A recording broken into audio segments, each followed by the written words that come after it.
Well, good afternoon.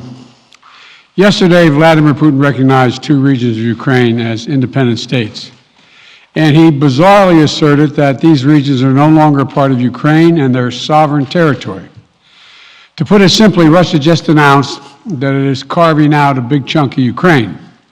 Last night, Putin authorized Russian forces to deploy into these regions. Today, he asserted that these regions are actually extend deeper than the two areas he recognized, claiming large areas currently under the jurisdiction of the Ukraine government. He's setting up a rationale to take more territory by force, in my view. And if we listened to his speech last night, and many of you did, I know, he's setting up a rationale to go much further. This is the beginning of a Russian invasion of Ukraine, as he indicated and asked permission to be able to do from his Duma. So let's begin to, I'm going to begin to impose sanctions in response far beyond the steps we and our allies and partners implemented in 2014. And if Russia goes further with this invasion, we stand prepared to go further as with sanctions. Who in the Lord's name does Putin think gives him the right to declare new so-called countries on territory that belong to his neighbors? This is a flagrant violation of international law, and it demands a firm response from the international community. Over the last few months, we've coordinated closely with our NATO allies and partners in Europe and around the world to prepare that response. We've said all along, and I've told Putin to his face more than a month ago, that we would act together. And the moment Russia moved against Ukraine, Russia has now undeniably moved against Ukraine by declaring these independent states. So today, I'm announcing the first tranche of sanctions to impose costs on Russia in response to their actions yesterday. These have been closely coordinated with our allies and partners, and will continue to escalate sanctions if Russia escalates. We're implementing full blocking sanctions on two large Russian financial institutions, VEB and their military bank. We're implementing comprehensive sanctions on Russia's sovereign debt. That means we've cut off Russia's government from Western financing. It can no longer raise money from the West and cannot trade in its new debt on our markets or European markets either. Starting tomorrow and continuing in the days ahead, we'll also impose sanctions on Russia's elites and their family members. They share in the corrupt gains of the Kremlin policies and should share in the pain as well. And because of Russia's actions, we've worked with Germany to ensure Nord Stream 2 will not, as I promised, will not move forward. As Russia contemplates its next move, we have our next move prepared as well. Russia will pay an even steeper price if it continues its aggression, including additional sanctions.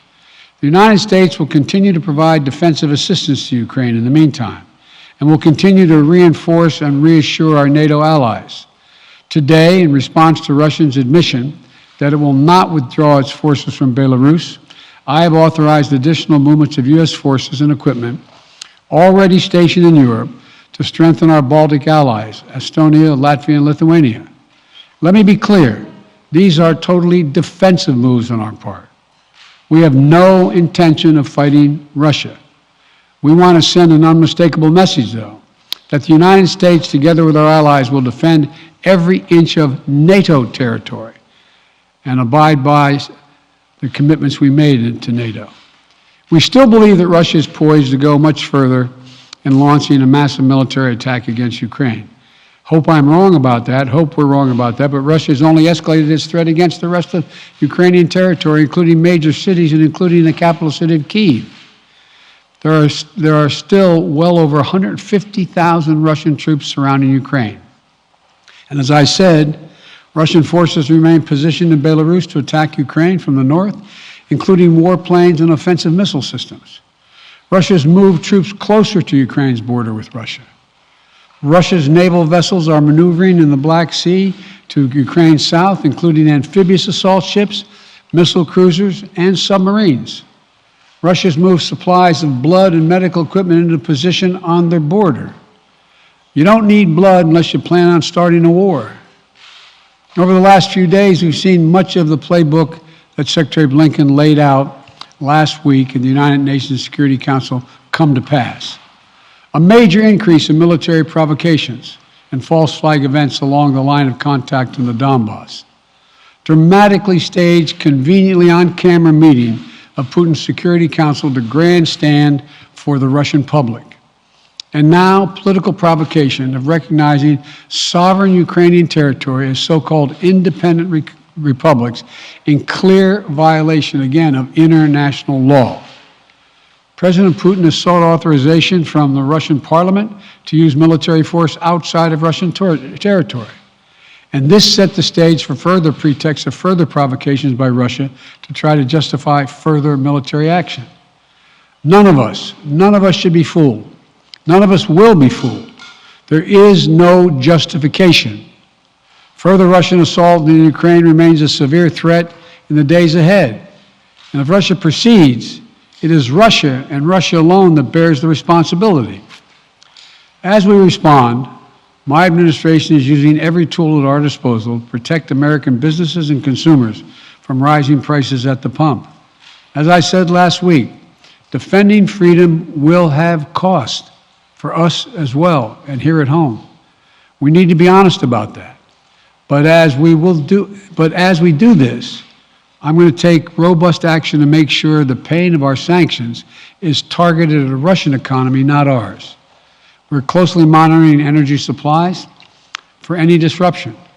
We're executing a plan in coordination with major oil-producing consumers and producers toward a collective investment to secure stability in global energy supplies. This will blunt gas prices. I want to limit the pain to the American people are feeling at the gas pump. This is critical to me.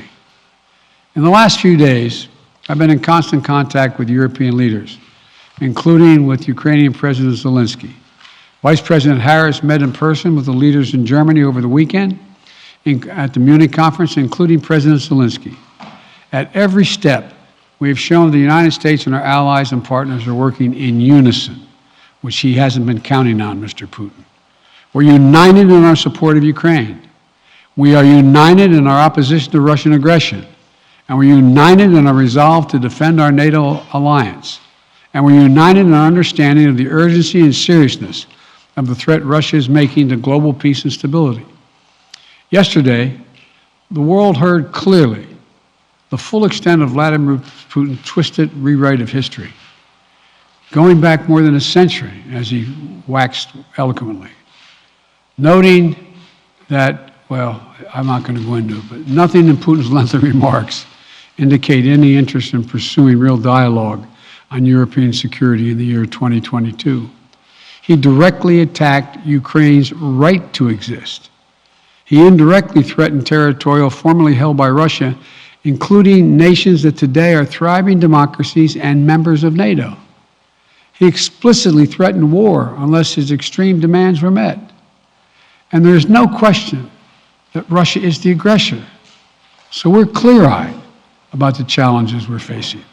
Nonetheless, there is still time to avert the worst-case scenario that will bring untold suffering to millions of people if they move as suggested. The United States and our allies and partners remain open to diplomacy if it is serious. When all is said and done, we're going to judge Russia by its actions, not its words. And whatever Russia does next, we're ready to respond with unity, clarity, and conviction. We'll probably have more to say about this as it moves on. I'm hoping diplomacy is still available. Thank you all very much.